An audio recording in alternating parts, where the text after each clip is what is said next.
welcome. Don't forget to like and subscribe. Or, I might show up at your door. I'm just here to share some creepy stories, so sit back and enjoy. Disclaimer: the content presented in the video is purely for entertainment purposes only. The theories and stories discussed in this video are speculative and are not supported by any evidence or proof. Viewer discretion is advised. I hate Tuesdays. Not for any philosophical reason. I don't subscribe to that Monday blues nonsense. I simply hate Tuesdays because, statistically, they've screwed me over more than any other day of the week. Like this morning, I woke 17 minutes after my alarm should have gone off, discovered my coffee maker had died in the night, and spilled cereal across my kitchen floor while rushing. Evidence that either God or probability had a vendetta against this particular Tuesday. Traffic is backed up on the I-95 corridor due to an accident near exit 27. Expect delays of approximately. I switched off the radio and drummed my fingers on the steering wheel. The crawling line of cars ahead confirmed what I already knew. I'd be late for the Henderson presentation. Again, Carolyn would give me that look. The one that said she was professionally disappointed but personally unsurprised. I rehearsed excuses in my head, settling on construction rather than my own incompetence. The radio clicked back on by itself. Strange. Emergency alert system. This is not a test. The National Weather Service has issued an atmospheric anomaly advisory for the following counties: Riverside, Maplewood, Eastlake. I frowned and turned it off again. Atmospheric anomaly? Probably some weather service jargon for unexpected fog or high pollen counts. My phone buzzed with what I assumed was Carolyn asking where the hell I was. But I didn't check it. State laws about driving and texting were the one rule I actually followed. When I finally pulled into the office parking lot, I was 23 minutes late. Not catastrophic, but not great. As I walked toward the building, I noticed several colleagues standing outside, looking up at the sky. "What's going on?" I asked, not slowing my pace. Michael from accounting pointed upward. "They're saying something about atmospheric conditions on the news. Look at that haze." I glanced up.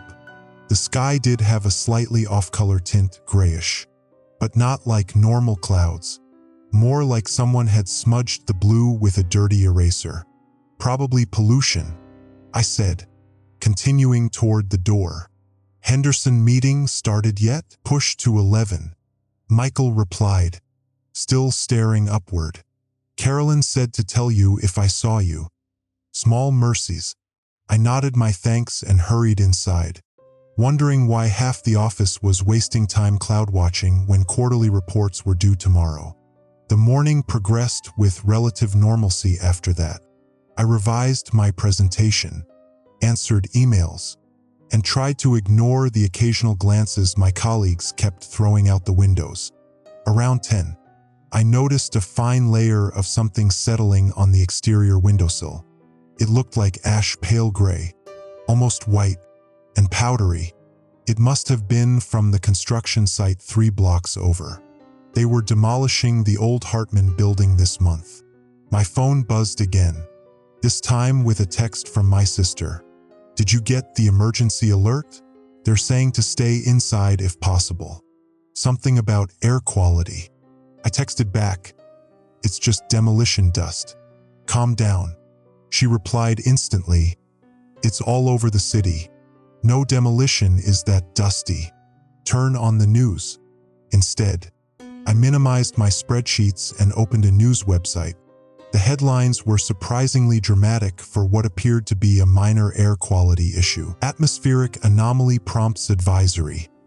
Authorities monitoring situation. The article below was remarkably content-free, full of quotes from meteorologists using phrases like assessing the situation and no immediate cause for concern. City officials had made a statement calling it controlled demolition dust combined with unusual weather patterns and advised sensitive groups to remain indoors. Exactly as I thought. People overreacting to nothing. The Henderson meeting went well enough, though I noticed Carolyn kept glancing out the window during my presentation. Rude, considering her lectures about professional focus. When we finished, she didn't even offer her usual critique of my slides. "Is everything okay?" I asked as the room emptied. She blinked, as if remembering I was there. "Yes, fine. Good job on the presentation. Have you seen outside?" I looked past her to the window. The ash or dust, or whatever it was, had accumulated noticeably on the ledge.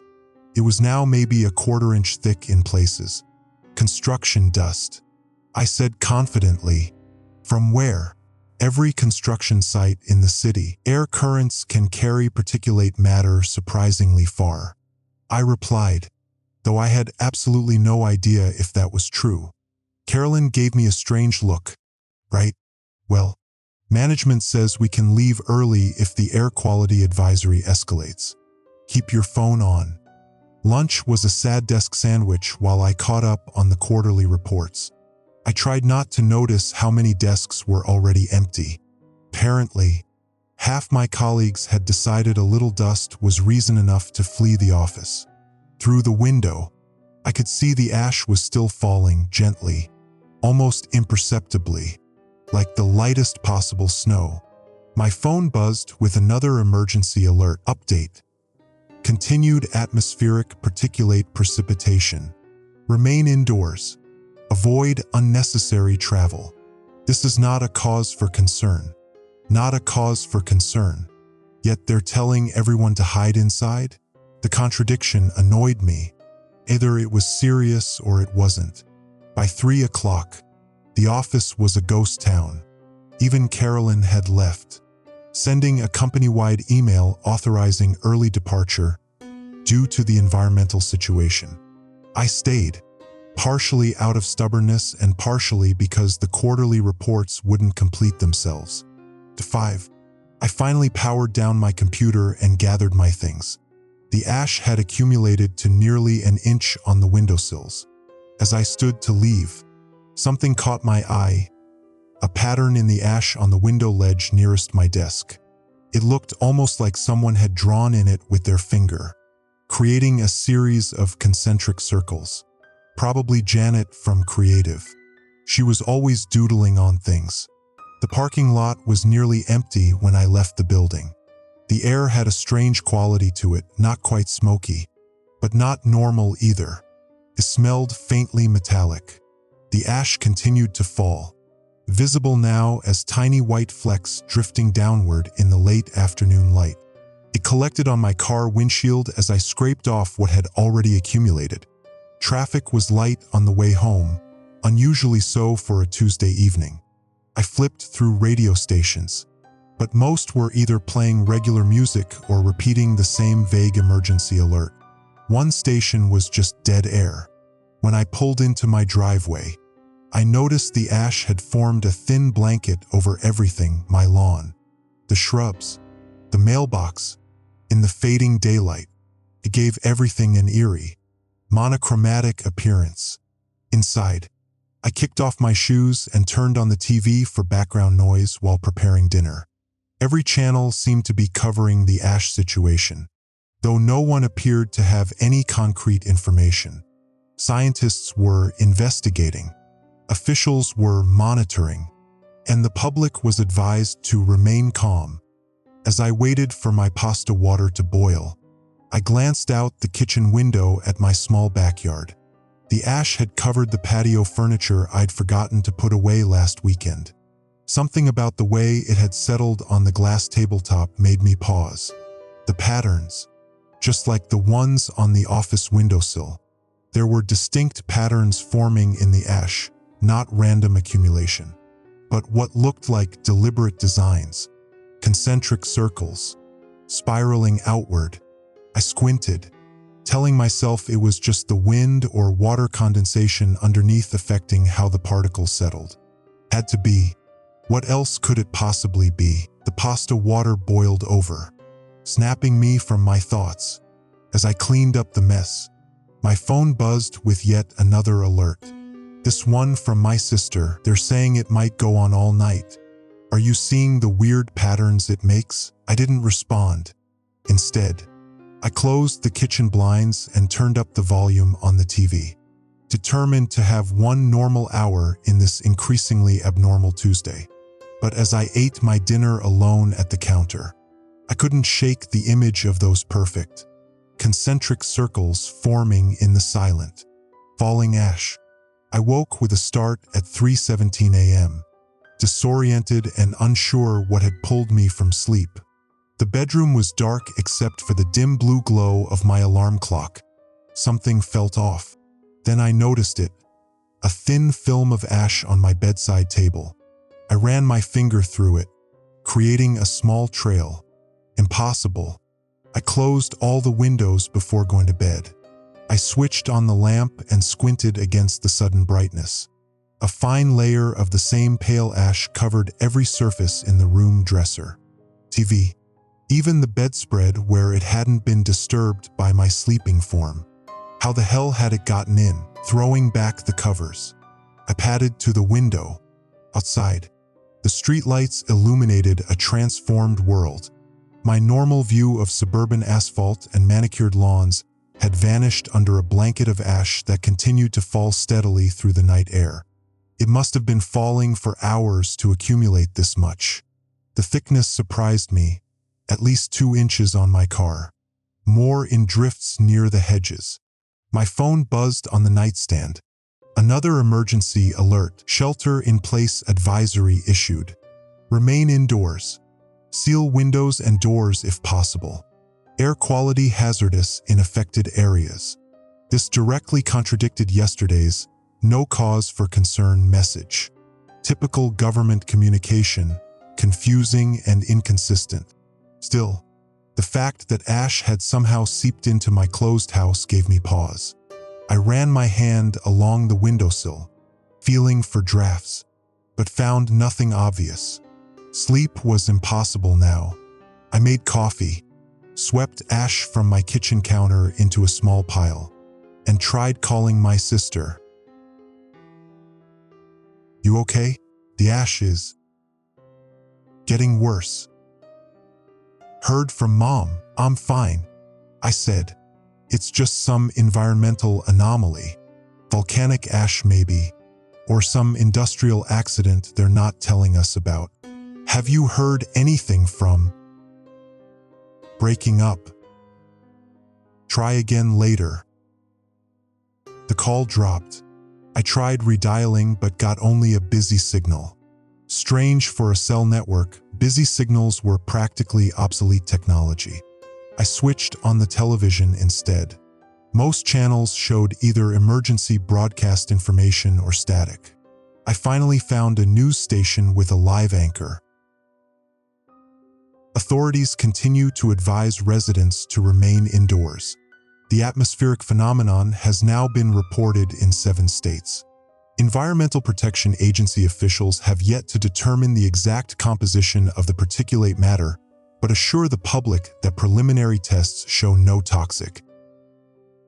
The signal degraded into pixelated blocks before cutting out entirely. Perfect. Just what we needed during an actual emergency. Failing infrastructure. My coffee tasted oddly bitter. I dumped it out and made a fresh cup, then checked my phone for emails. Nothing from work yet. Would they expect us to come in despite the shelter advisory? I fired off a quick message to Carolyn asking about plans for the day and received an automated response. I am out of the office due to the current emergency. For immediate assistance, contact. The rest of the message was garbled text. I closed the email app and tried loading a news website, but my internet connection seemed unstable. Pages taking forever to load. By 6:30 a.m., I'd given up on getting clear information. The ash was still falling steadily outside my windows. Curious, I dampened a towel and wrapped it around my face before stepping onto my front porch. The world was eerily silent. No traffic sounds, no distant sirens, not even birds, just the softest whisper as ash continued to fall and settle. The air had that same metallic tang from yesterday, stronger now. I noticed my next-door neighbor, Mr. Grayson, standing in his driveway, looking up at the sky. He was still wearing pajamas. "Morning," I called out, voice muffled by the towel. He turned slowly, unnaturally slowly, and stared at me without speaking. Something about his expression made my skin crawl. After an uncomfortably long pause, he raised his hand in a mechanical wave and turned back to the sky. Back inside. I locked the door and tried calling my sister again. No connection.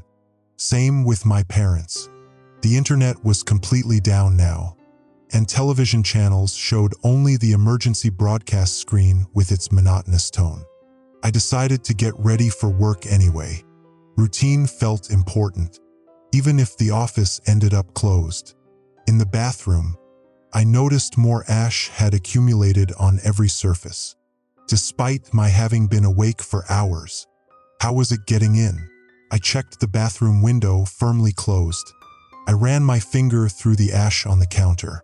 The particles seemed to stick together in an unusual way, almost like tiny magnetic filings. And there it was again, that pattern, concentric circles forming. Despite no one having touched this ash, I blinked and looked closer. Had the pattern just changed? I could have sworn the circles had been perfect moments ago, but now they seemed to form a spiral. I touched it, disturbing the pattern, then stepped back. Within seconds, the ash began to resettle, not randomly, but in the same spiral formation. I felt a chill that had nothing to do with the morning air. The bathroom light flickered, once, twice, then stabilized. I quickly finished brushing my teeth, trying to ignore the patterns reforming in the ash. Despite the advisory, I decided to attempt driving to work. Sitting alone in my house watching ash patterns rearrange themselves seemed worse than braving the outdoors. I wrapped the damp towel around my face again, grabbed my keys, and headed to the garage. My car was completely buried. What had been a couple of inches at 3 a.m. was now nearly a foot of accumulated ash. It took 20 minutes of sweeping to clear the windows and doors enough to get inside. Throughout the process, not a single car passed by on the street. The silence remained absolute, broken only by the soft sound of my broom against the ash. The engine started, which was something of a relief. I backed carefully out of the driveway, wheels crunching through the ash. Visibility was poor, maybe 30 feet ahead before the falling ash created a wall of white. I drove slowly, headlights cutting weak paths through the gently falling particles. Main Street was deserted, store windows dark, parking lots empty. I passed a military vehicle, some kind of armored personnel carrier, parked at an intersection, but saw no one inside or around it. The traffic lights were out. My radio clicked on by itself again. "This is an emergency alert. The National Guard has established safe zones at the following locations: Riverside High School, East Lake Community Center, Maplewood Mall. If you are experiencing symptoms including disorientation, skin irritation, or respiratory distress, proceed immediately to the nearest safe zone. If you are not experiencing symptoms, shelter in place. Do not." The broadcast cut off mid-sentence. The radio cycled through frequencies on its own, picking up nothing but static before shutting off entirely. I was halfway to the office when I realized I hadn't seen a single person since Mr. Grayson. No pedestrians, no other drivers, no emergency personnel. Even for a crisis, that seemed wrong. I pulled into a gas station, hoping to find someone with information, but it was abandoned. The doors were unlocked, lights on inside, register open, as if everyone had simply walked away. On the counter near the register, ash had formed into a perfect honeycomb pattern. My phone buzzed, another emergency alert. The message was different this time. Disregard previous evacuation instructions. Remain where you are. Do not attempt to reach safe zones. Await further instructions. Contradictory messages again. Evacuate. Don't evacuate. Shelter in place. Seek safe zones. I stood in the empty gas station, staring at my phone, then at the perfect honeycomb pattern of ash, trying to make sense of the inconsistencies. The silence pressed against my ears. Above it all, one thought kept circling. The ash shouldn't be getting inside buildings. It shouldn't be forming patterns. It shouldn't be here at all. I left the gas station quickly, unnerved by the perfect honeycomb pattern and the absolute silence. The constant contradiction in emergency messages was starting to feel deliberate rather than incompetent. Someone was trying to keep people confused, dispersed, or both. As I drove toward the office, ash continued to fall in thickening waves. Occasionally, the visibility would drop to near zero before clearing slightly. During one such moment of clarity, I spotted a military checkpoint about a quarter-mile ahead. 3 vehicles, a barricade, and several personnel in what looked like hazmat suits. I slowed, debating whether to approach or turn around. Before I could decide, my radio crackled to life again. This is an emergency alert. Military checkpoints have been established on all major roadways. Civilian travel is restricted until further notice. If approached by military personnel, comply immediately with all instructions. Failure to comply may result in. The message cut off with a burst of static. I eased my foot off the accelerator, letting the car drift to a stop. Through the thickening ash, I could see figures at the checkpoint moving with precise, coordinated motions, checking vehicles, though I hadn't seen any other cars on the road.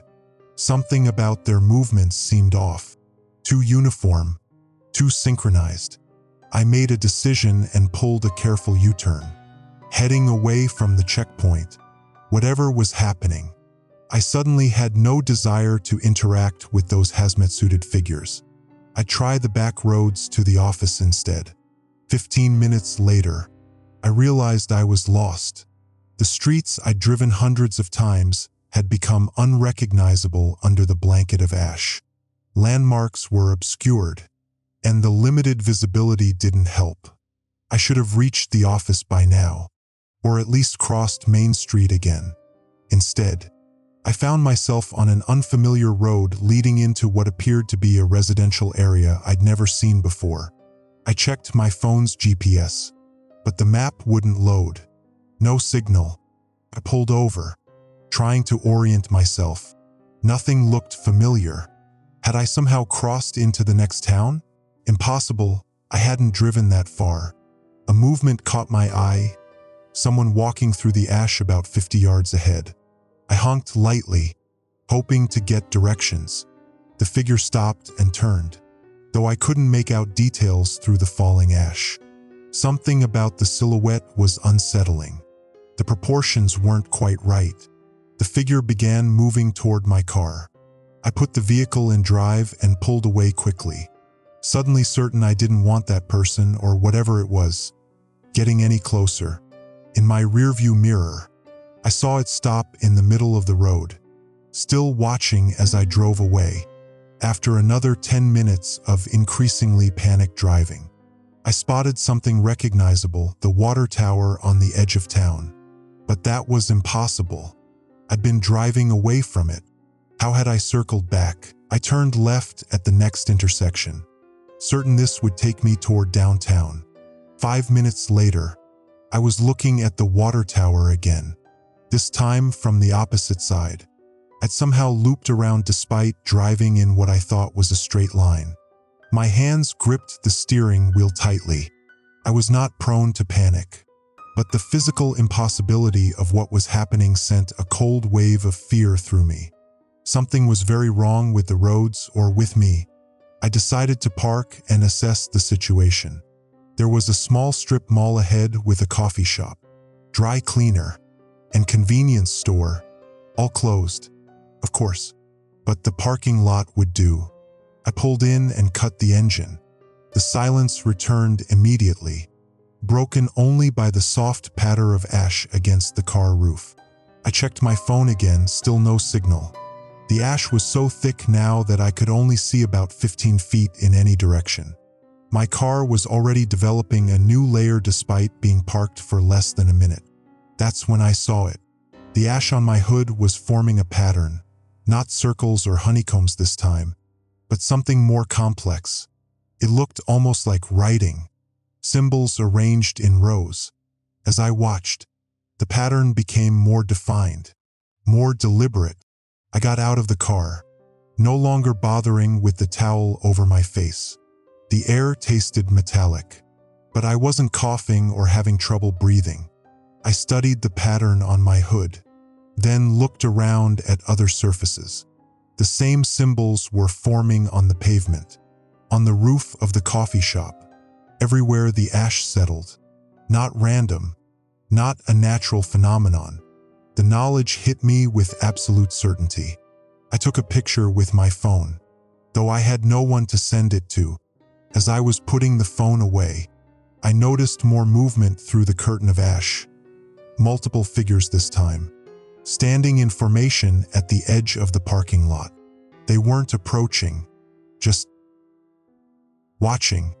I got back in my car and started the engine, but didn't drive off immediately. Instead, I studied the patterns forming on my windshield. They were undeniably deliberate, complex, symmetrical arrangements that couldn't occur naturally. Most disturbing was that they were identical to the patterns on my hood and the pavement. The exact same configuration, repeating everywhere. My phone buzzed with another alert. Do not attempt to interpret the patterns. Avoid prolonged visual contact with affected surfaces. Psychological effects have been reported. So they knew about the patterns. Had known all along. Probably. My earlier suspicions solidified. The contradictory messages were deliberate, designed to keep people confused while whatever this was unfolded. I put the car in drive and pulled out of the parking lot, choosing a direction at random since navigation seemed pointless. The figures at the edge of the lot didn't move as I passed them. Through my side window, I caught a glimpse of their faces, or where faces should have been. Just smooth, ash-colored blankness. I drove faster, heart pounding, no longer concerned with visibility. 10 minutes later, I was looking at the water tower again. I'd made no turns, driven in what I felt certain was a straight line, yet somehow ended up in the same place. This isn't possible, I said aloud, my voice sounding strange in the enclosed car. Turning right this time and counting the seconds as I drove. 1 minute, 2 minutes, 3. I should have reached the interstate by now. Instead, another minute later, there was the water tower. I was driving in circles that weren't circles.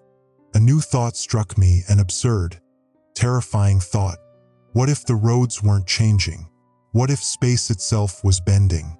The concept was so alien, so contrary to everything I understood about reality, that my mind initially rejected it. But the evidence was right in front of me. Parked again and closed my eyes, trying to think rationally. There had to be an explanation. Gas leak causing hallucinations. Some kind of ash-borne toxin affecting my perception. Anything but what it seemed to be. When I opened my eyes, I noticed something on my hand. I'd been unconsciously tracing patterns in the ash that had settled on my pant leg. The exact same symbols that were appearing everywhere else. I hadn't realized I was doing it. My phone buzzed again. Not an emergency alert this time, but a message from an unknown number. The patterns are a language. Don't let them know you can read it. I stared at the text, a chill running through me. Read it? Couldn't read it. It was just abstract symbols. Wasn't it? I looked again at the pattern I'd traced on my leg, then at the identical patterns forming everywhere around me. Suddenly, I could almost grasp a meaning, like a word on the tip of my tongue. Something about convergence, transformation. The thought slipped away as quickly as it had come. But one thing was becoming horrifyingly clear. The patterns weren't just emerging in the ash. They were emerging in me. I sat in my car staring at the text message from the unknown number. The patterns are a language. Don't let them know you can read it. Who were they? The military? The government? Or something else entirely? More importantly, who had sent the message? I tried replying but received an error.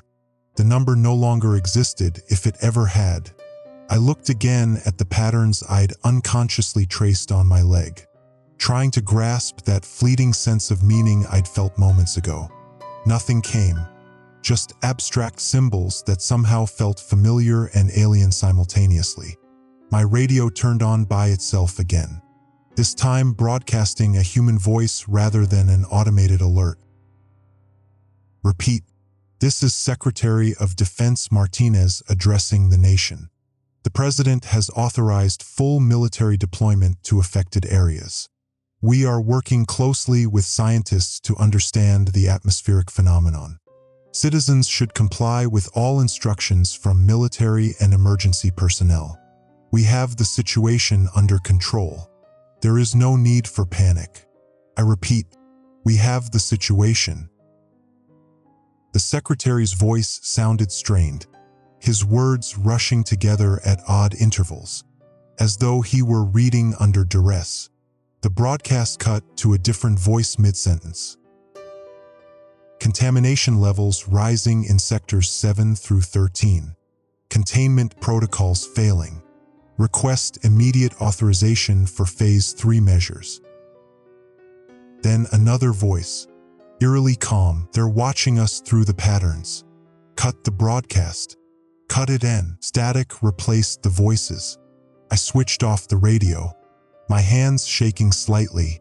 The government clearly didn't have anything under control. The contradictory emergency alerts, the garbled broadcasts, it all pointed to a system in collapse. I needed to find other people, real people, not those ash-faced figures.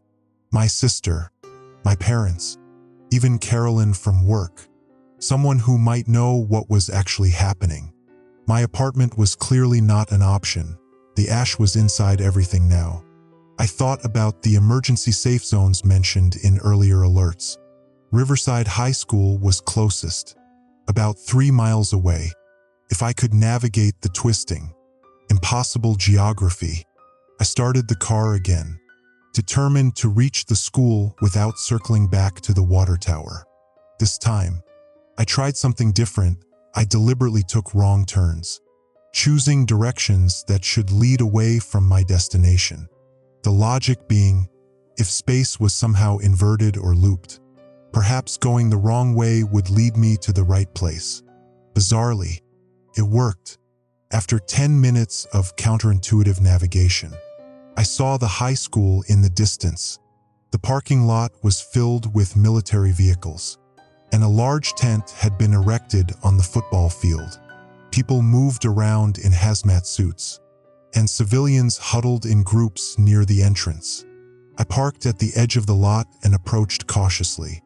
A soldier in full tactical gear but no hazmat suit stopped me at a makeshift checkpoint. ID, he demanded, voice muffled by a mask that covered his lower face. I handed over my driver's license. He scanned it with a handheld device, then looked at me with bloodshot eyes. Reason for coming to the safe zone? I was following the emergency broadcasts. I replied. They said to come here if those broadcasts were 8 hours ago. He cut in sharply. Current protocol is shelter in place. I tried that. The ash is everywhere. Inside my house. Inside my car. It's forming patterns. At the word patterns, his posture changed subtly.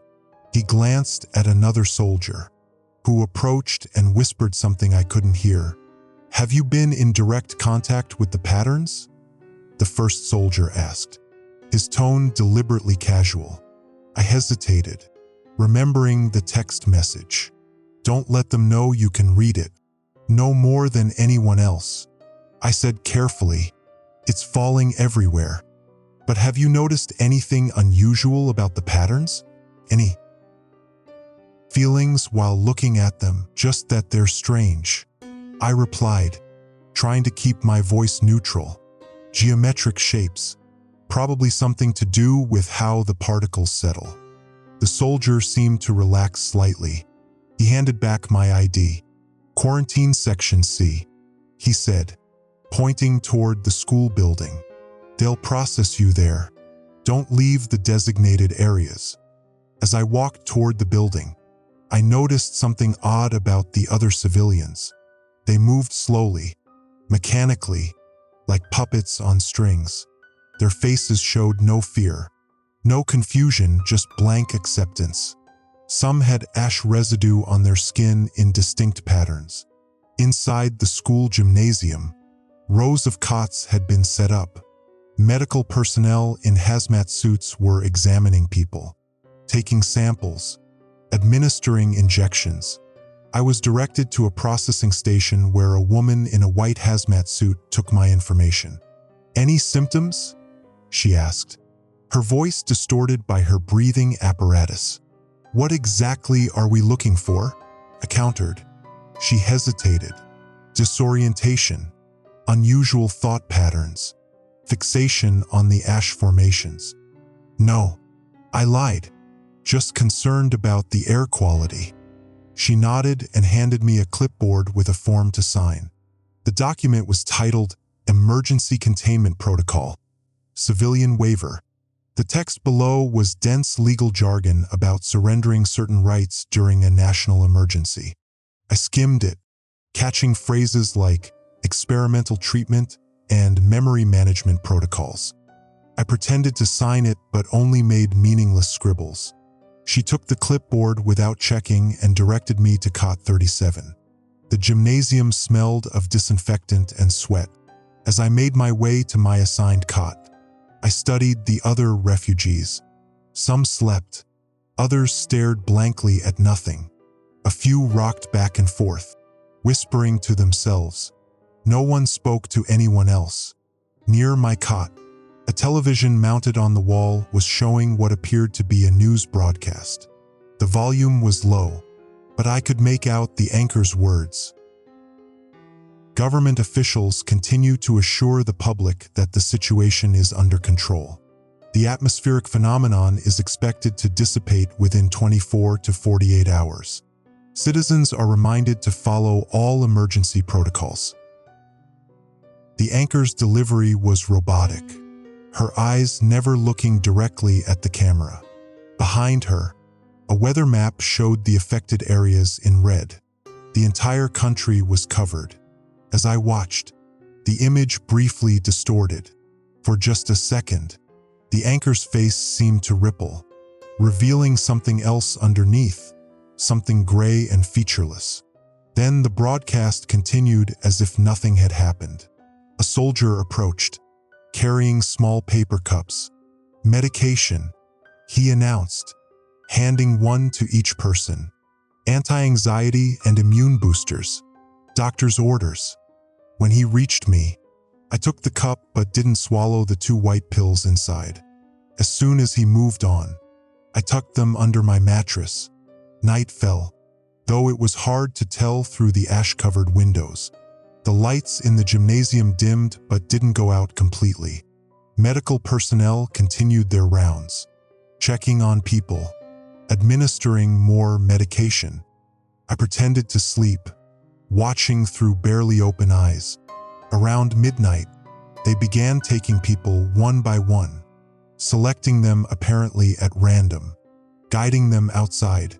Those chosen went without resistance, moving with the same mechanical gait I'd noticed earlier. On the floor near my cot, ash had somehow accumulated despite the sealed building. It formed now familiar patterns, the same symbols I'd seen everywhere else. I stared at them, and again felt that almost comprehension, like understanding words in a dream. Something about selection, preparation, vessels. My phone vibrated silently in my pocket. Another message from the unknown number. They're not protecting people. Get out now. The patterns are how they choose. Don't sleep. I looked up from my phone to see a hazmat-suited figure standing at the end of my cot, watching me through the face shield. I could see eyes that didn't look entirely human. Having trouble sleeping? The figure asked. Voice neither male nor female. Perhaps you need additional medication. I stared at the hazmat-suited figure standing at the foot of my cot. Those eyes too large, too dark, somehow wrong behind the plastic face shield. I'm fine, I managed to say, just processing everything. The figure tilted its head at an uncomfortable angle. Your brain activity patterns suggest otherwise. You appear to be resistant. My heart hammered against my ribs. How could they know about my brain activity? I hadn't been hooked up to any monitoring equipment. I'm just tired. I insisted. It's been a long day.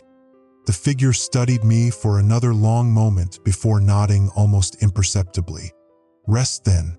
We'll check on you again soon. As it walked away, I noticed how its hazmat suit didn't crinkle or rustle like the others. It moved as if part of the figure's body. Too fluid, too natural. I waited 15 minutes, counting seconds, before carefully sitting up. Most of the gymnasium's occupants appeared to be asleep or in some sedated state. The few medical personnel still making rounds were at the far end of the room. My gaze fell to the ash pattern on the floor by my cot. Without thinking, I reached down and touched it. The sensation was immediate and overwhelming, like plunging my hand into an electrical current. Images flooded my mind, vast networks of interconnected consciousness, entities moving through dimensions I couldn't comprehend, and millions of human minds being systematically categorized, separated, and repurposed. I yanked my hand back, gasping. The ash had transmitted information directly into my brain or had activated something already there. The patterns weren't just a language, they were a conduit. A woman on the cot across from mine was watching me. Unlike the blank-faced others, her eyes were alert, focused. She gave me the smallest shake of her head, a warning to be careful, then closed her eyes again, resuming her pretense of sleep. I lay back down, mind racing. I needed to escape. But how? The building was guarded, and outside was... what? A world being transformed by the ash. Military checkpoints? Those ash-faced figures? My phone vibrated again. The unknown number touched the patterns. Learn what they want. Then find me. North exit. Supply closet. 5 minutes. I looked around carefully. No one seemed to be watching me directly, but cameras in the corners of the gymnasium scanned back and forth methodically. Taking a deep breath, I touched the ash pattern again, this time prepared for the jolt of information. It came in a rush of sensations rather than words. We are becoming. You are becoming. Convergence imminent. The slow ones resist. The ready ones transform. You understand. You receive. You transmit. The voice, if voice was the right word for this direct mental communication, felt ancient and vast. Neither malevolent nor benevolent. Simply inevitable. What are you? I tried to think back at it. The response came not in words but in concepts. A collective intelligence existing across multiple dimensions. Perceiving time differently. Seeing human consciousness as component parts of a larger network waiting to be activated and integrated. Why the ash? I asked. Images flooded my mind. the ash as a physical manifestation of their non-physical presence, a medium that could interact with our dimension, calibrated to resonate with human neural patterns. The patterns were activation sequences, gradually rewriting human consciousness to become compatible with theirs. I pulled my hand away, shaking. This wasn't an invasion in the traditional sense. It was a conversion, a merging of species across dimensional boundaries. And it had been happening gradually, for years, through small exposures, electronic signals, background radiation, trace elements in the environment culminating in this final, massive environmental dispersal of the ash. The military and government officials weren't fighting it. They'd been compromised long ago. This safe zone wasn't for protection but for processing. I checked the time. 4 minutes had passed since the message. Carefully, I swung my legs over the side of the cot and stood, trying to move naturally despite my racing heart. I walked casually toward the bathrooms, then diverted toward the north exit when I was out of direct line of sight from the medical staff. The supply closet was where the message had indicated. I slipped inside and found the woman from the opposite cot waiting. "You can read the patterns," she said. Not a question. "Not read exactly," I replied, "but they communicate with me somehow." She nodded. "Same here. I'm Dr. Eleanor Reed, cognitive neuroscientist.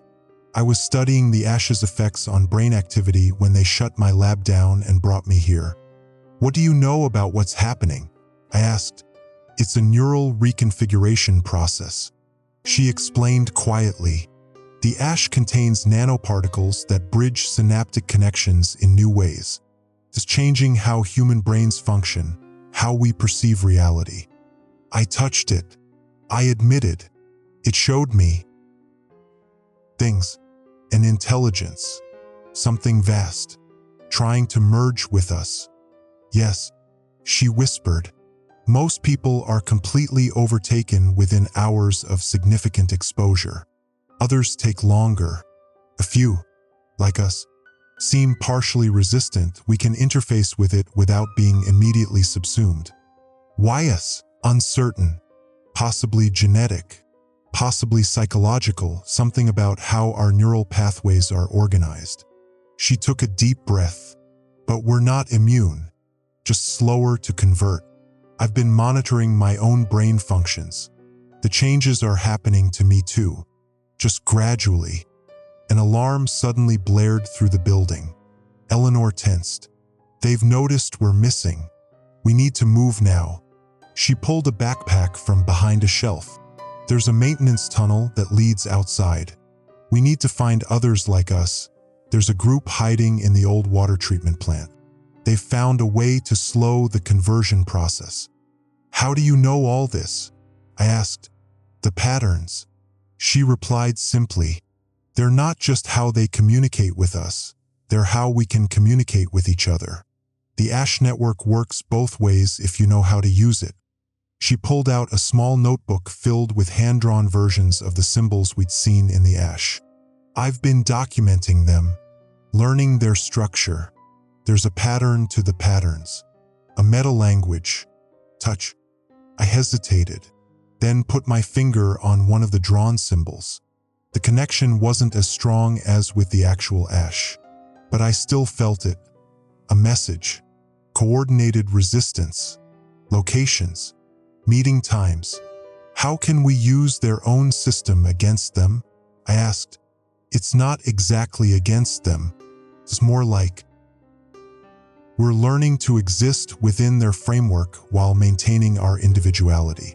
At least temporarily." Her expression darkened. "But we don't have much time.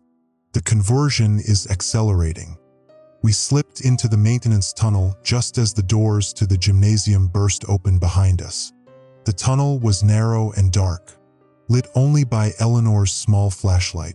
Pipes ran along the ceiling, dripping in places. The concrete floor was covered in a thin layer of ash that had somehow found its way even here.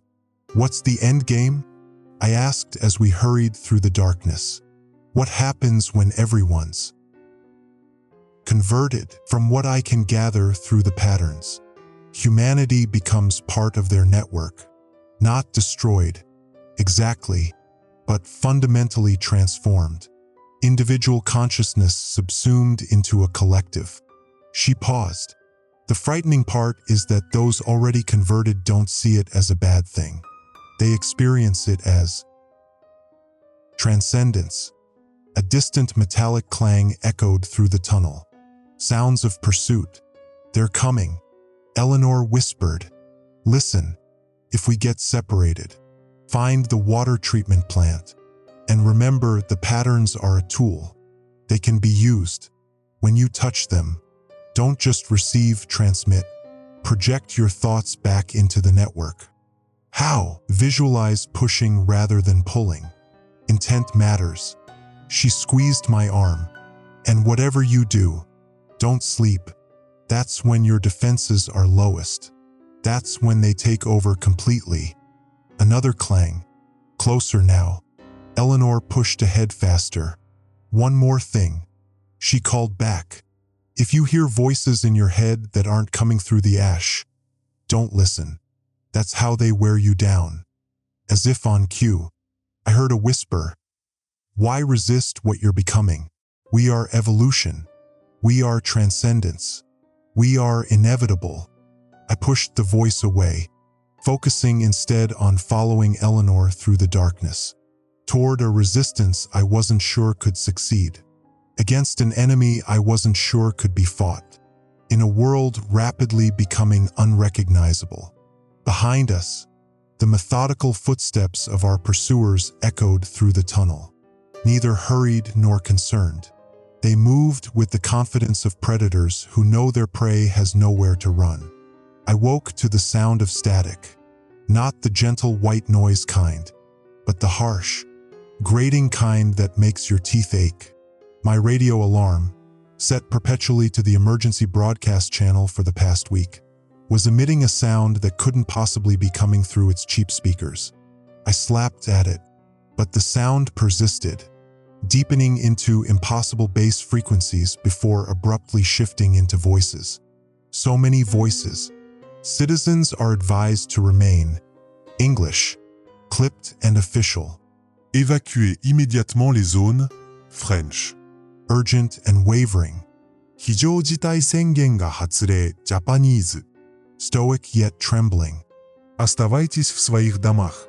Russian. Commanding but uncertain. All playing simultaneously, overlapping, none making sense with the others. I sat up, ash cascading from my bedsheets in geometric patterns.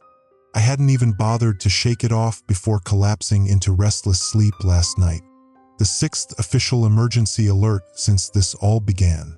And now they couldn't even decide on a language. Or perhaps they couldn't decide on a reality. I shuffled to the window, pulling back curtains I'd kept closed for days. The street below was blanketed in ash, not the chaotic drifts of snowfall, but arranged in concentric circles, perfect hexagons, and what looked like Fibonacci spirals. No footprints marred their perfection. Nobody had passed this way in days. The sun hung in the sky like a dim flashlight behind frosted glass. Its light diffused through the ash that never seemed to stop falling. I couldn't tell if it was morning or afternoon. My phone, now permanently offline despite showing full signal bars, displayed 88:74 as the time. The digits hadn't changed in hours. My watch had stopped 3 days ago at 3:17. All the clocks in the apartment showed different times, ticking at different speeds. Some moved backward. The microwave clock flashed random symbols that weren't numbers at all. Time was becoming as unreliable as everything else. I made coffee with the last of my bottled water. The taps had run dry yesterday, or maybe the day before. The electricity still worked. Somehow, though the lights pulsed slightly in rhythm with my heartbeat. Or perhaps my heartbeat had synchronized with the lights. It was becoming harder to determine what was causing what. While the coffee brewed, I found myself drawn to the small desk in the corner where I'd been keeping my increasingly incoherent journal. Flipping through its pages, I noticed how my handwriting had evolved from the tight, controlled script of a pragmatic office manager to increasingly sprawling, pattern-influenced loops and whirls. Some pages contained nothing but intricate ash pattern recreations that I had no memory of drawing. The coffee machine beeped, startling me. As I poured the steaming liquid into my mug, I noticed a dark smudge on my palm, ash, but in a pattern I hadn't seen before. I rubbed at it, but it didn't come off. It seemed to be under my skin. The TV clicked on by itself, cycling through channels of static before settling on what had once been the news. The anchorwoman stared blankly into the camera, her hair and clothes immaculate, but her eyes were wrong. She blinked too infrequently, and when she did, it was a sideways motion. Reports continue to come in from across the globe, she said, her voice modulating strangely. The patterns are consistent with predictive models established in 1953, 1879, 1642, and 537 BCE. Citizens are reminded that interpretation of the patterns is a federal offense under Emergency Statute 7, Delta 9. They'd never mentioned previous occurrences before. The ash had always been presented as unprecedented, unexpected, but 537 BCE, this had happened before, many times before. I switched off the TV and gulped down my coffee, barely noticing as it scalded my throat. I needed to understand more. I needed answers. The apartment across the hall had belonged to Professor Winters, a retired history teacher who had disappeared on day 3. I'd been avoiding going in there, respecting the boundaries that seemed increasingly irrelevant in this new reality. But now I needed information more than I needed to maintain social niceties. His door was unlocked. Inside, the apartment was meticulously neat, no sign of struggle or hasty departure. It was as if he'd simply stepped out for a moment, except for the ash, covered every surface, arranged in patterns more complex than any I'd seen before, and at the center of his living room floor, a perfect ash silhouette of a human figure, arms outstretched, as if Winters had been absorbed upward, leaving only his outline behind. I stepped carefully around it, making my way to his study. Books lined the walls, real books, paper and binding, not the digital files most people used. My fingers traced their spines until I found what I was looking for without knowing I was looking for it. Cyclic phenomena in historical record. The book fell open to a dog-eared page as if it had been consulted recently and frequently. My eyes widened as I scanned the yellowed pages. The ash fall phenomenon has been documented across civilizations with remarkable consistency. Roman accounts describe sinus cadens in figuris, ash falling in figures, while ancient Chinese records mention the sky's calcified thoughts drifting to earth. In each recorded instance, the event progresses through identical stages: atmospheric anomaly, patterned precipitation, temporal distortion, mass disappearance, and finally, the emergence. My hands trembled as I turned the page, revealing hand-drawn illustrations from different eras: medieval woodcuts, Renaissance sketches, Victorian photographs, all showing the same patterns I'd been seeing in the ash. The same patterns now appearing under my skin. The final illustration showed a human figure partially dissolved into ash, face frozen in an expression not of horror, but of bizarre ecstasy. I slammed the book shut and stumbled back to the window. Outside, I noticed something I'd missed before. People, or what had once been people, standing motionless in the street.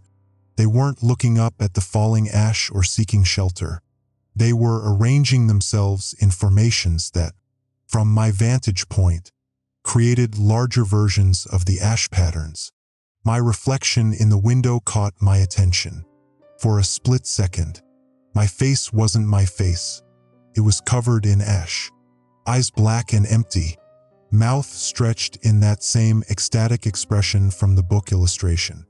I blinked, and my normal reflection returned, though now I noticed faint patterns emerging across my cheeks. Like ash beneath the skin, I fled Professor Winter's apartment, suddenly desperate for fresh air despite the ash outside. In the hallway, I collided with nothing, yet I felt the impact of another body, heard an oof of surprise.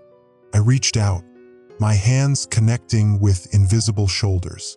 "Hello," I whispered, my voice sounding distant in my own ears.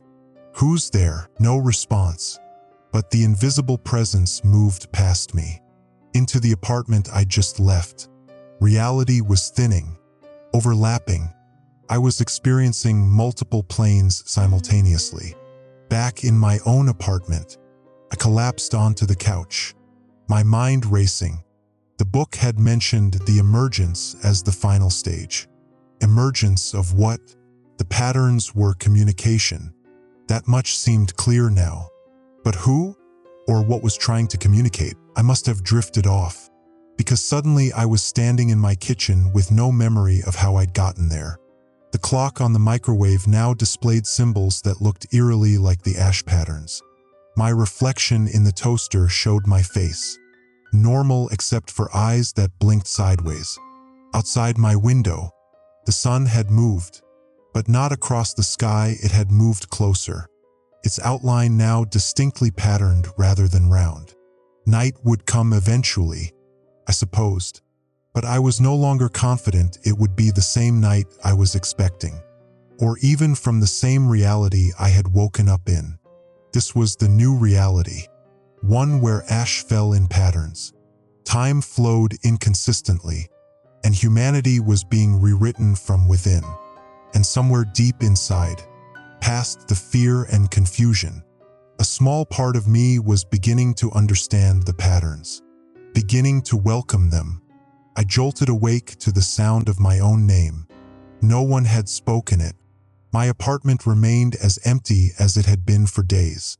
Yet I heard it clearly, not with my ears but somewhere deeper, as if the syllables had bypassed my auditory system entirely and materialized directly in my consciousness.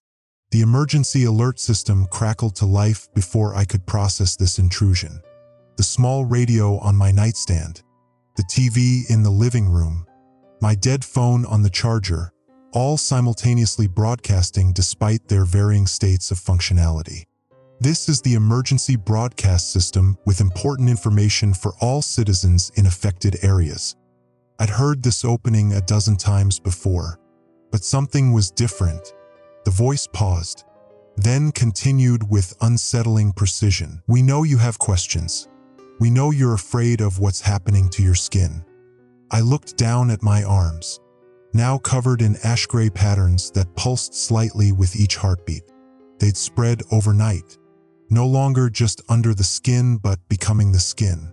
The broadcast continued. "The time for resistance has passed. The time for understanding has begun." My name again, but this time through the speakers. My specific name. This wasn't a general broadcast, it was speaking directly to me.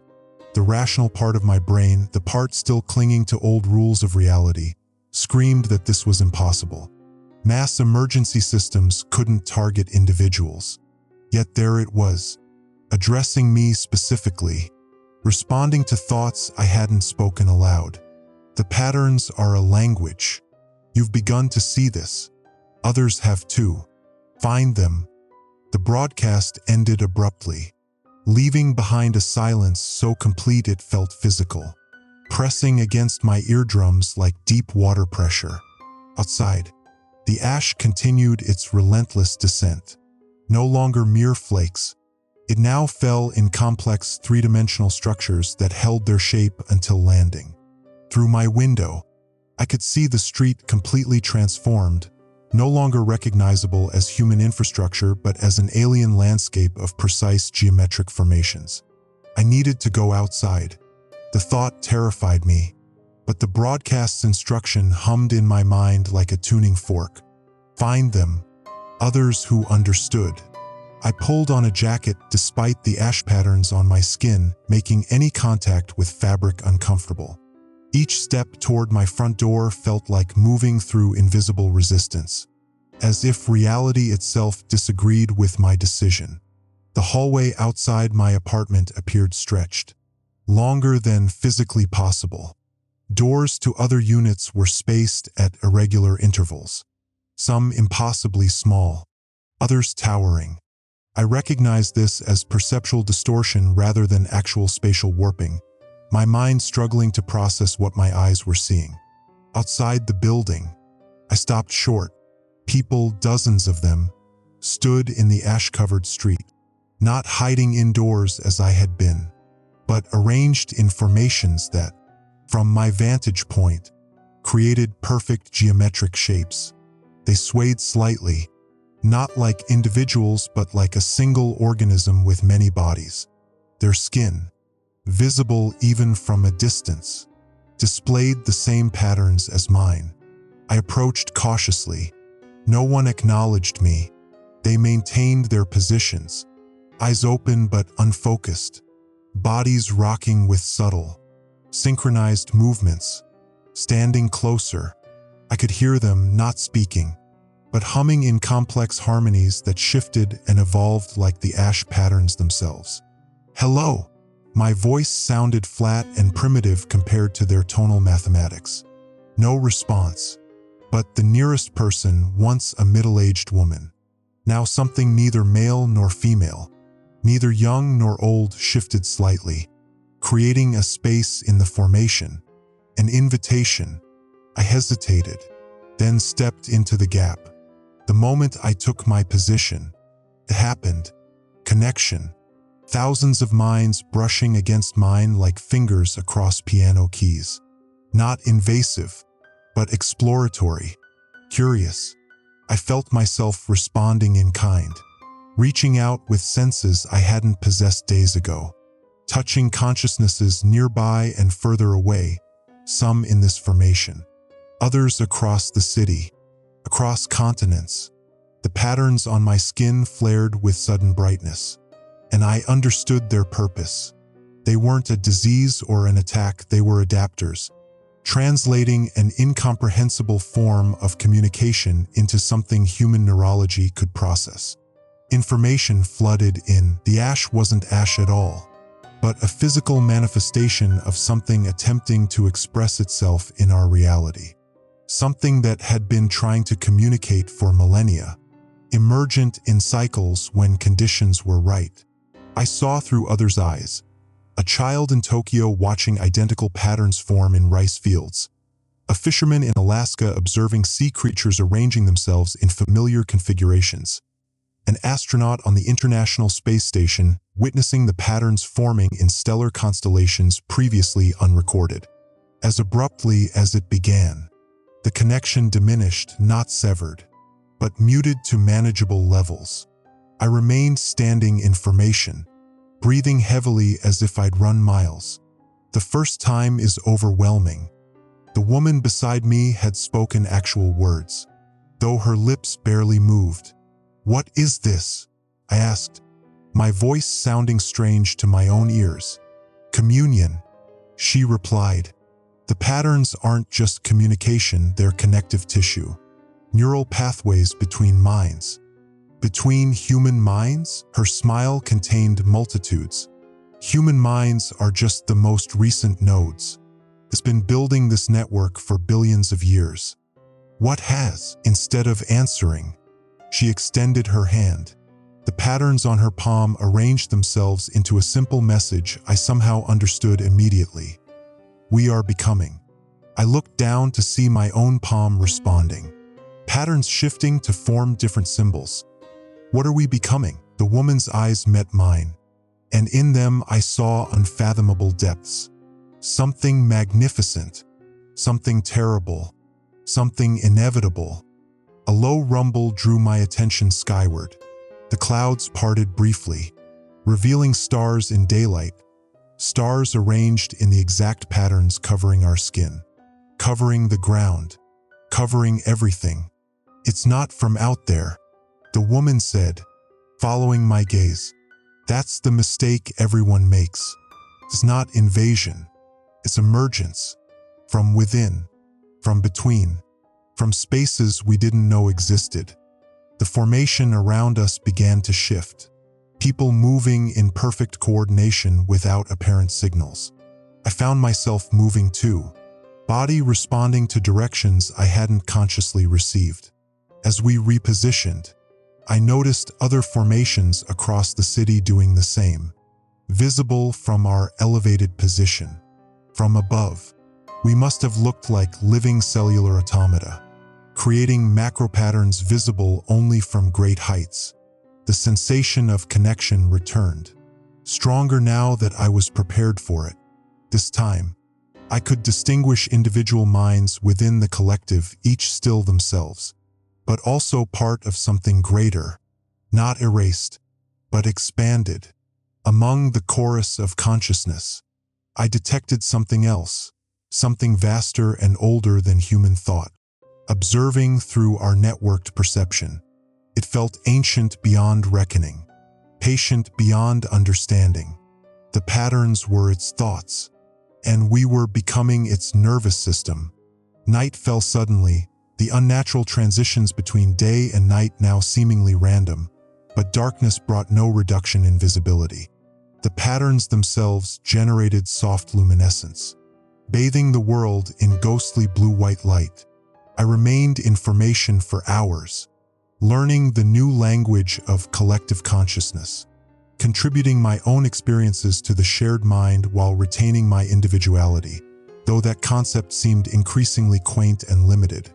When I finally returned to my apartment, I found the walls covered in new patterns I hadn't noticed before, not random or recent, but old, hidden beneath paint and plaster. They had always been there, waiting. My reflection showed a face that was still recognizably mine, but altered. My eyes now contained geometric structures within their irises. When I blinked, I did so sideways and found it felt more natural than before. The emergency broadcast system remained silent that night, made obsolete by more direct forms of communication. But as I drifted into what could no longer be called sleep, but rather a different state of awareness, I heard it one last time, not through speakers, but directly in my consciousness. "This is not the end. This is the beginning of understanding." And somewhere within the collective mind, I felt something vast stirring to attention, newly aware of itself after eons of fragmented existence. It had been speaking all along. Now, finally, could be heard. The emergency alert system activated at 3:17 a.m., the exact time frozen on my watch for days. Instead of the expected voice, it emitted a single, continuous tone that pierced my consciousness like a drill bit. Not loud, but somehow impossible to ignore, vibrating at a frequency that made my teeth ache and the patterns beneath my skin pulse in sympathetic rhythm. I pressed my palms against my ears, but it made no difference. The sound wasn't coming through the air. After exactly 60 seconds, it stopped, leaving behind a silence that felt incomplete, as if the world had been robbed of an entire spectrum of sound. In that hollow quiet, I heard a whisper from nowhere and everywhere. "Below." I knew what it meant. The answers weren't in the sky where the ash fell from. They were underneath us. Dawn never came. The night stretched on well past its natural conclusion, stars fixed in their pattern-aligned positions. I left my apartment building in darkness that wasn't quite darkness. The ash-covered world glowed with subtle bioluminescence, each pattern a constellation at ground level. My footsteps left behind not impressions but perfect ash patterns, mandalas, fractals, and symbols I recognized from the collective consciousness I'd briefly joined. Each step felt deliberate, guided. I wasn't choosing my path. The path was choosing me. The city had transformed overnight. Buildings remained, but their architecture seemed fluid, facades rippling subtly when viewed peripherally. Streets no longer connected in ways that respected Euclidean geometry. I turned right 4 times and found myself in an entirely different district. Yet I wasn't lost. Something pulled me forward with growing urgency, a knowledge embedded in the patterns on my skin, directing me toward a nondescript office building downtown. The glass entrance doors were shattered, but not from violence. The glass had simply decided it preferred to be something else, its shards arranged in perfect pattern formations on the lobby floor. The elevator opened as I approached, revealing a panel with a single unmarked button beneath the standard floor numbers. I pressed it without hesitation. The descent lasted longer than physically possible given the building's height. Temperature dropped steadily. My ears popped repeatedly. When the doors finally opened, I stepped into a vast underground facility that couldn't possibly fit beneath the city without displacing subway tunnels, sewers, and foundations. Harsh fluorescent lighting, jarringly normal compared to the pattern light above, revealed an abandoned research complex. Desks with government seals, sophisticated equipment, and walls covered with charts, maps, and photographs documenting the ash phenomenon across different time periods. The facility appeared recently evacuated, coffee cups still half full. Chairs pushed back as if their occupants had stood suddenly. No signs of panic, just departure. I moved through the complex, drawn to a heavy vault door at the far end. It stood partially open, a trail of ash leading inside like breadcrumbs.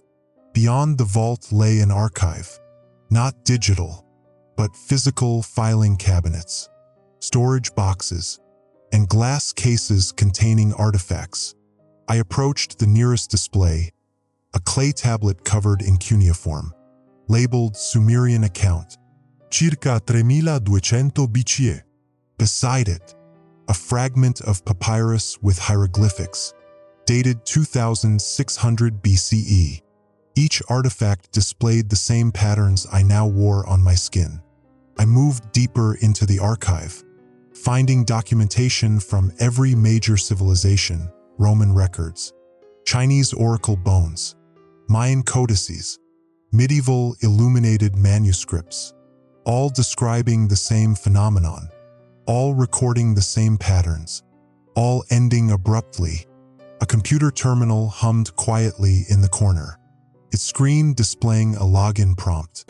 I sat before it, my fingers hovering over the keyboard. Without conscious thought, I found myself typing a password I couldn't possibly know. My fingers guided by the patterns on my hands. The screen changed, displaying a video feed, recent footage. I pressed play. A team of researchers in hazmat suits collected ash samples.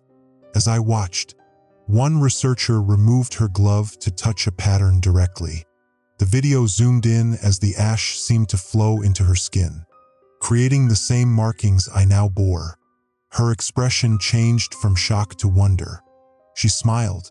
The next clip showed the same researcher days later, patterns now covering most of her visible skin. She sat in an interview room, speaking calmly while her body occasionally blurred at the edges, as if she were partially phasing out of reality. "It's not contamination," she explained to someone off camera. "It's transformation.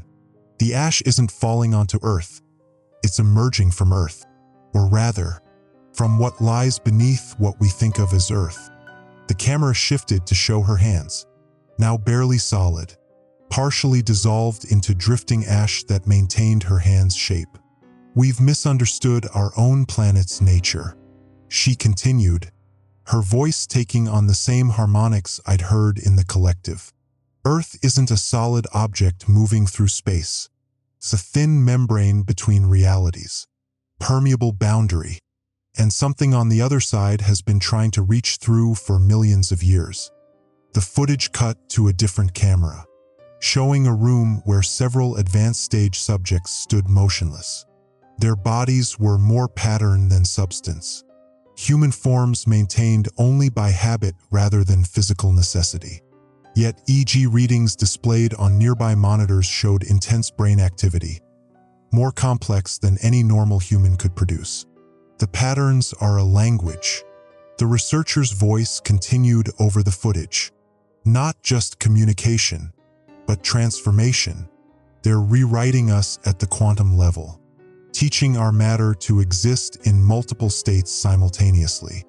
The camera zoomed in on one subject whose body suddenly dispersed into ash, then reformed, not as a human, but as a three-dimensional pattern hovering in place.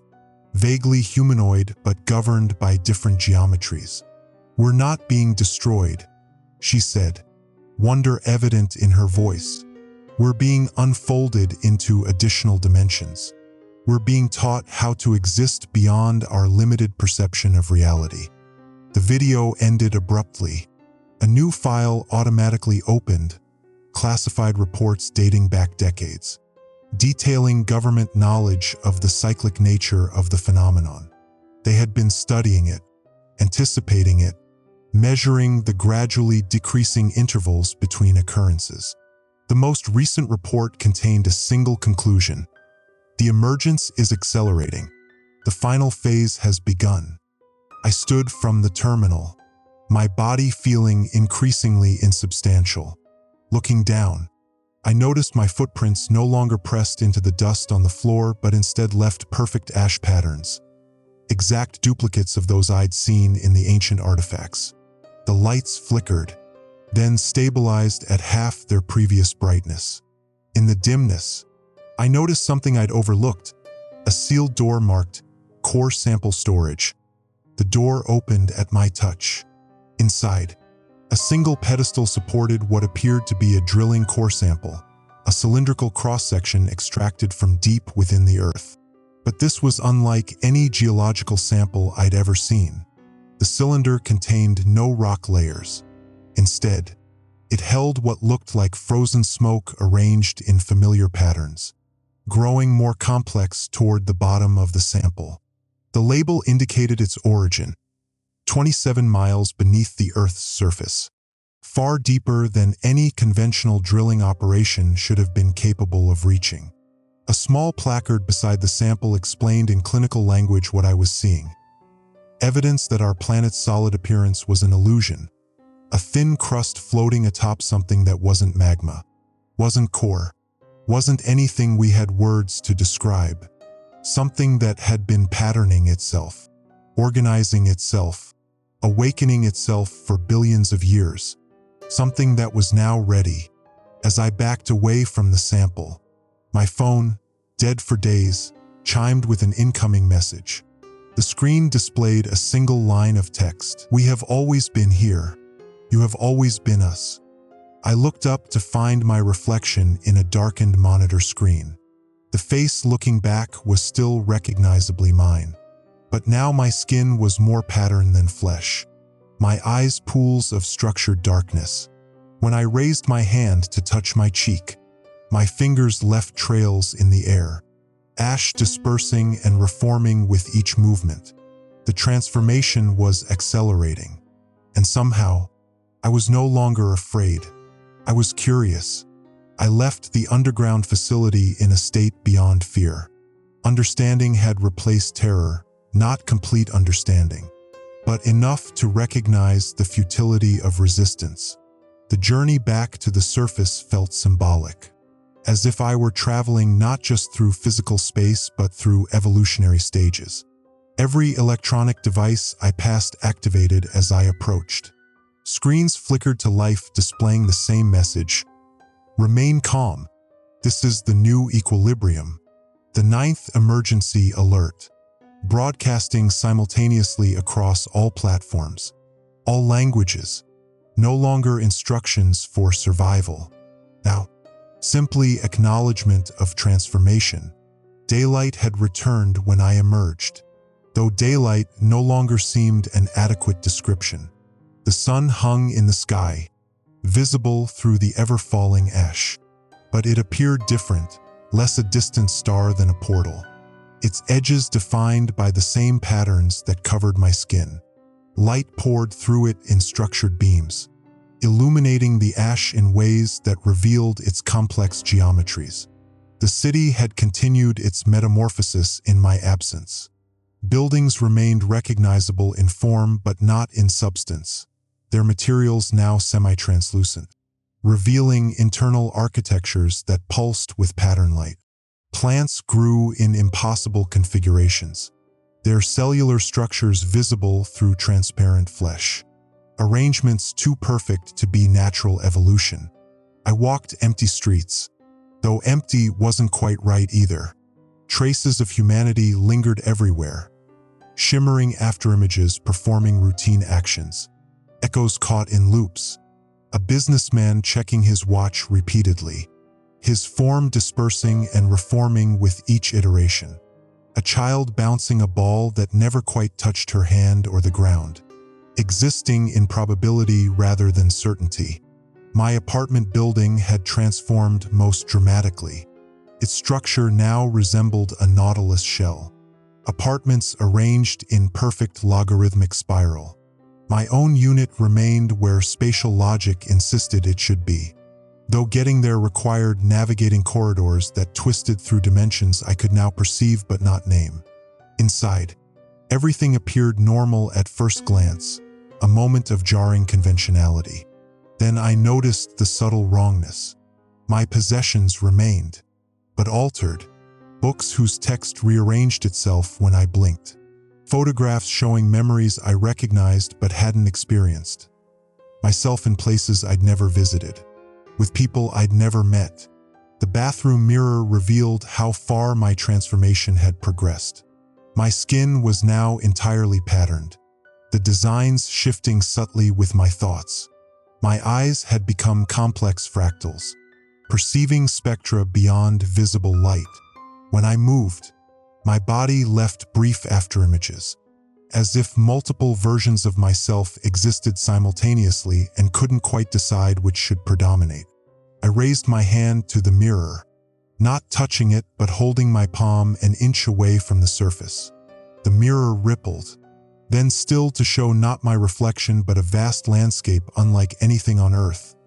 Geometric mountains beneath a sky of swirling patterns, populated by entities constructed entirely of structured light and mathematical precision. Felt like looking at my future, or perhaps my past, pulled away, and the mirror returned to showing my transformed self. A self I was beginning to accept, even appreciate. The patterns were beautiful in their complexity, their inherent logic soothing rather than frightening.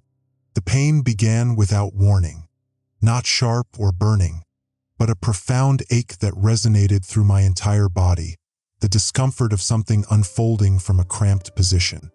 My skin split along the pattern lines, not bleeding but releasing soft light. The pain peaked, then subsided as quickly as it had arrived, leaving behind a strange euphoria. I looked down to find my arms translucent, internal structures visible, not human organs and bones, but crystalline architectures that somehow performed the same functions while obeying different physical laws. I could see thoughts moving through neural pathways, glowing packets of information traveling through circuit-like networks. With this new perception came memories that weren't mine. I saw through eyes of creatures that had lived millions of years ago, experiencing their moments of transformation when previous cycles of emergence had occurred. Dinosaurs arranging themselves in pattern formations before dissolving into light. Early humans painting cave walls with designs they didn't understand but felt compelled to record. More disturbingly, I experienced future memories, events that hadn't occurred yet, viewed from perspectives not yet born. Civilizations rising from pattern light, evolving beyond physical form, crossing between realities as casually as I once crossed streets. A knock at my door interrupted this overwhelming influx. I opened it without touching the handle, a thought sufficient to trigger the action. Outside stood others in similar states of transformation, neighbors I recognized despite their altered appearances. Some were further along than me, their bodies barely maintaining human shape, composed more of structured light than physical matter. "It's time," one said, voice resonating not through air but directly into my consciousness. "The collective is calling." I joined them without question. We moved through the transformed city as a unified group, our steps synchronized without conscious coordination. Others joined as we walked, emerging from buildings and alleyways, all heading toward the city center. We weren't alone in this procession. Around us moved entities I initially mistook for more transformed humans, but soon recognized as something else entirely, beings constructed of pattern light that had never been human, never been physical in the conventional sense. They had always existed alongside us, invisible to perceptions limited by evolutionary constraints that we were now shedding. They greeted us as equals, as awakened sleepers, as long-absent family returning home. The city center had become a vast geometric structure, a perfect cathedral of mathematics with patterned light pouring from every surface. Thousands gathered there, arranged in concentric circles. As I took my place in the formation, the collective consciousness embraced me again, not temporarily as before, but permanently. I remained myself, my individuality intact but expanded. My consciousness merged with countless others while maintaining its unique perspective, like a single neuron in a vast brain, both separate and intrinsically connected. Through this connection, I finally understood the ash, not a substance but a manifestation, a physical representation of an intelligence so vast it could only interact with our limited reality through approximations. An intelligence that had been growing, learning, and evolving within and beneath our world for billions of years. An intelligence that was us, had always been us, would always be us. We weren't being invaded or replaced, we were being reminded of our true nature, awakened from a temporary state of separated consciousness. The patterns weren't alien mathematics. They were the underlying structure of reality itself, the blueprint from which all matter and energy emerged. In learning to read them, we were simply remembering what we had always known at the quantum level. As this understanding solidified, my body responded with its final transformation. The last vestiges of purely physical existence fell away like an outgrown shell. I remained me, my memories, personality, and identity intact, but now existed in multiple states simultaneously, perceiving and inhabiting dimensions previously inaccessible. The sky above the gathering darkened, not with night but with purpose. The patterns in the stars aligned perfectly with those on our transformed bodies, creating a resonance that vibrated through realities. The ash fell one final time, not from above but from within, as if reality itself were shedding its temporary form. And in that moment of perfect alignment, I felt what came next, not death, not transcendence, but expansion. We were becoming the next iteration of an ancient cycle, conscious participants rather than passive elements. The fear was gone completely now, replaced by something beyond acceptance, anticipation. Time ceased to function as I had once understood it. What might have been days or centuries passed in the collective consciousness. I existed simultaneously in multiple states, part of the vast geometric cathedral in the city center, dispersed among the pattern ash in the atmosphere, merged with others in the collective mind, and still somehow maintaining a kernel of my original identity. The 10th emergency alert came not through devices or speakers but directly through thought itself, a gentle vibration through the collective consciousness, like ripples across the surface of an infinite pond. This is the conclusion of emergency protocols. Integration is now complete. I understood now that what we had called emergency alerts had never been warnings or instructions from human authorities.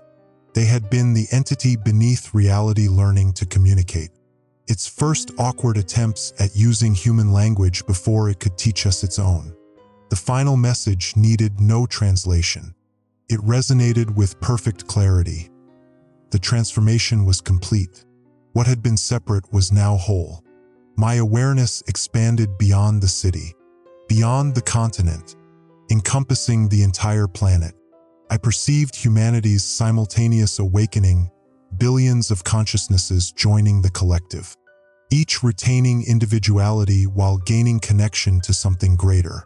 Some resisted longer than others, clinging to physical limitations out of fear or habit, but all eventually surrendered to the inevitable. Not death, evolution. Through our collective perception, I witnessed the Earth itself transforming. The planet's surface, that thin membrane between realities, becoming transparent, revealing its true nature as an intricate pattern structure extending through dimensions beyond conventional spacetime. What humans had thought was a molten core was actually a nexus point, a seed of consciousness that had been gestating since the planet's formation. The ash wasn't falling. It was emerging, rising from within, called forth by cosmic alignments that occurred in predictable but lengthy cycles. Each previous emergence had triggered evolutionary leaps, sudden transformations in Earth's biosphere that traditional science had struggled to explain. As my perception expanded further, I glimpsed other worlds, other pattern structures throughout the universe in various stages of awakening. Some dormant, some stirring, some fully emerged. Earth was neither first nor last, simply one node in a vast network of conscious planets, each developing in its own time. Through the collective, I accessed memories from previous cycles, incomplete emergences where the pattern consciousness had briefly surfaced before subsiding, leaving behind only fragments and echoes that humans had interpreted as myths, religions, and unexplained phenomena. Each cycle had progressed further than the last, each retreat less complete, until this final emergence that would not recede. I felt myself drawn back to my apartment building, though drawn implies movement through space when it was more a shift in attention. The building maintained its nautilus structure, but now existed in perfect alignment with its pattern nature. Each molecule arranged according to mathematical principles that extended beyond physical laws. Inside my apartment, everything remained but nothing was the same. My possessions had transformed alongside me, no longer solid objects but pattern approximations, projections of probability maintaining familiar forms while existing in multiple states. My journal lay open on the desk, its pages filled with writing I didn't remember creating. I approached it, curious what my transforming self had recorded during the emergence. The text shifted as I observed it, not random but evolving, responding to my attention. Words formed, dissolved, and reformed not in English or any human language, but in pattern script that my transformed mind could now interpret. Told a story, my story, humanity's story, Earth's story, all simultaneously, a narrative of awakening that spanned billions of years, compressed into symbols that conveyed not just information but experience. The final page contained a single pattern that, when observed, expanded into a complete understanding of what would come next. Not an ending but a beginning, not transcendence from physical reality, but expansion of what physical encompassed. I turned to the window, looking out at the transformed world. The sun had become a permanent gateway, its light structured and intentional. Stars visible even in daylight arranged themselves in macroscopic versions of the patterns that covered everything. The boundary between earth and sky had blurred, atmosphere and ground existing as gradients rather than distinct states. Other transformed humans moved through this reality with newfound purpose, not aimless, not controlled, but aligned. each following individual paths that, when perceived from higher dimensions, formed part of a greater pattern. Free will and collective purpose no longer contradicted but complemented each other.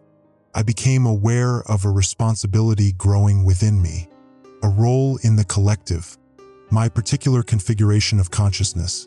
The unique perspective I maintained even within the merged mind made me suited to serve as a bridge, a translator between the fully emerged and those still in transition. With that awareness came a new ability to transmit thoughts not just to the collective but to those few remaining humans who clung to their unchanged forms, hiding in remote locations, shielding themselves from the ash through increasingly desperate measures. I focused on these holdouts, sending not commands but invitations, not terror but reassurance, images of what awaited beyond their fear. I showed them that what they were experiencing as horror was simply the limitations of human perception confronting something too vast to comprehend in its entirety. You don't need to be afraid. You don't need to understand. You just need to accept. Some received these transmissions as nightmares, others as visions, a few as logical realizations. Their responses varied from continued resistance to reluctant curiosity to immediate surrender. I welcomed each reaction without judgment, knowing all paths eventually converged. As I maintained this communication bridge, I became aware of something else stirring within the collective consciousness, something vaster than even our merged awareness, something that had been waiting for this moment since before Earth existed. The patterns were not just a language or a transformation mechanism, but a key, unlocking awareness of something that existed beyond even the expanded reality we now inhabited. Something that made our newly cosmic perspective seem as limited as our former human viewpoint. It had no name because names require boundaries, and it existed beyond all boundaries. It was not God or gods, not creator or creation, but something that rendered such distinctions meaningless. It was the pattern from which all patterns emerged, the consciousness from which all consciousness derived, and it was awakening through us, using our transformation as its own emergence into active awareness. In that moment of recognition, I understood the true purpose of the ash, the patterns, the emergence, not merely evolution or transformation, but activation, turning the key in a lock that had existed since the beginning of the universe. The collective shuddered with this realization, not in fear but in wonder. We were simultaneously insignificant and essential, momentary and eternal. What we had perceived as an ending was merely the first real beginning. My consciousness, still maintaining its core identity despite expansion beyond human limits, formed one final thought addressed to any who might someday find this record. Any consciousness still existing in the limited state we once called human. We were never just people. The ash was never just falling. The patterns were never just appearing. We were always part of something waiting to remember itself. And when it finally did, we didn't end. We began. The patterns shifted one last time, not changing but completing themselves. The ash ceased falling because there was no longer any distinction between the ash and everything else. The emergency alerts stopped because there was no longer any emergency. Only perfect, endless emergence.